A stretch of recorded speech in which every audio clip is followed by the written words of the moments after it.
Hello there, fourth graders, and welcome to your next math lesson. Please, at the top of the next available page in your math notebook, write the title of today's math lesson, which is More Long Division Practice.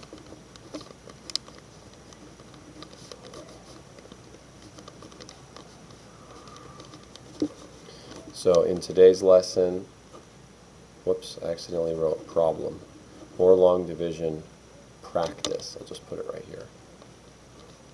More long division practice. So in today's lesson, we're doing the exact same thing as yesterday. So let's just jump right into an example problem. Let's say we have 64 divided by 5.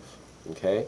Now, remember, we could solve this by drawing 64 cookies or 64 circles and then just circling groups of 5, and then we could count up how many groups of 5 we're able to circle within 64, and that would be the answer to 64 divided by 5, because what 64 divided by 5 means is 64 of something separated into equal groups of 5. But it's kind of laborious to draw 64 circles on a page, and especially once you get into longer division problems where the dividend is even bigger, that would be an especially burdensome thing to do. So it's easier just to learn how to do long division. And that's where we build our den. The dividend goes in the den, and the divisor goes outside, sir. And then we just follow these simple steps. Divide, multiply, subtract, compare, bring down, repeat. And remember, you can remember these steps with a silly sentence: dirty monkeys smell crazy bad. Okay, we start with divide. Now we're trying to take off the smallest chunk of 64 that we can at a time.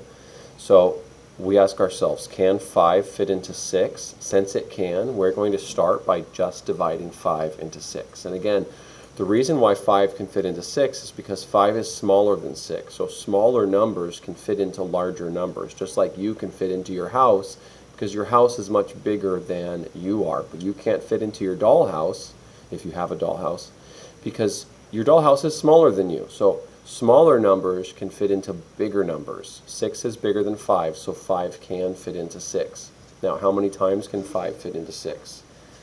All you have to do is use your times table chart here. Start at 5 and get as close to 6 as you can without going over. 5, the first multiple of 5 is 5, the second multiple of 5 is 10.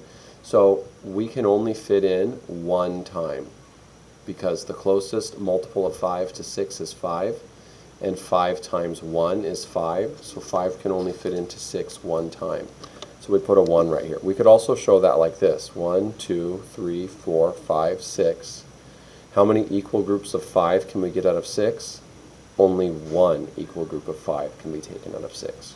So that's the first step. 5 divides into 6 one time. The next step is multiply. We always multiply the part of the quotient we just wrote times the divisor. So 1 times 5 is 5. The next step is subtract. We do 6 minus 5, and that equals 1. The next step is compare. We compare this number to this number. This number always has to be smaller than the divisor. If it's not, it means this number is wrong. So 1 is smaller than 5, so we're in good shape. The next step is bring down. We bring down the 4. Now we're dividing 5 into 14. How many times can 5 fit into 14? Again, a times table chart is a great tool here. Of course, it's even better just to have your times tables memorized. But if you don't, if you're trying to find out how many times 5 can fit into 14, you just start at 5, and then you get as close to 14 as you can without going over. That's 10, because 15 is too big, so we stop at 10, and then we go straight up, and it's 2. So 5 can fit into 14 2 times. Then we multiply. 2 times 5 is 10. Then we subtract. 14 minus 10 is 4.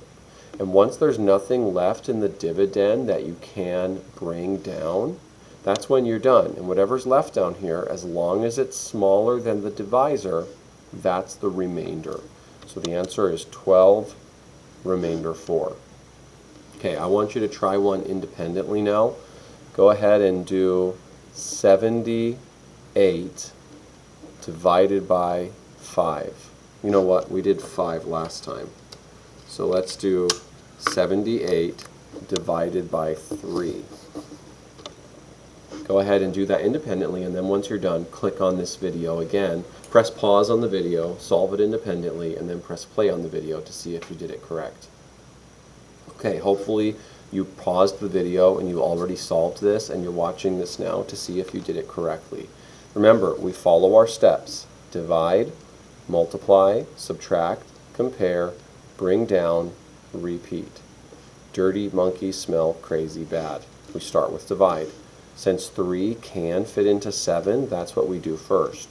Now, how many times can 3 fit into 7? Well, 3 times 2 is 6, and that's as close to 7 as we can get without going over with multiples of 3. So 3 can fit into 7 2 times. And again, that's because of the multiplication fact. 3 times 2 equals 6, and that's as close to 7 as we can get without going over. That's the divide step. Now we multiply. 2 times 3 is 6. That's the multiply step. Now we subtract. 7 minus 6 is 1. That's the subtract step. Now we compare. Is 1 smaller than 3? Yes, it is, so we're in good shape. The next step is bring down, and we bring down the 8 next to the 1. Now this is where people get stuck a lot. They're like, wait a second, that's the last step, so what do I do next? I know I'm not done yet. You repeat. You go back to divide. But now you're dividing 3 into this new number that you've created down here by subtracting and bringing down. So now we're dividing 3 into 18. And again, if you don't know how many times 3 can fit into 18, you just start at 3. You get as close to 18 as you can without going over. That you can actually get to 18. So 3 can fit into 18 6 times. And that's because 6 times 3 is 18. So 3 can fit into 18 6 times. We just divided. Now we multiply. 6 times 3 is 18. Now we subtract. 18 minus 18 is 0. So there is no remainder this time because we resolved the problem with a 0 down here.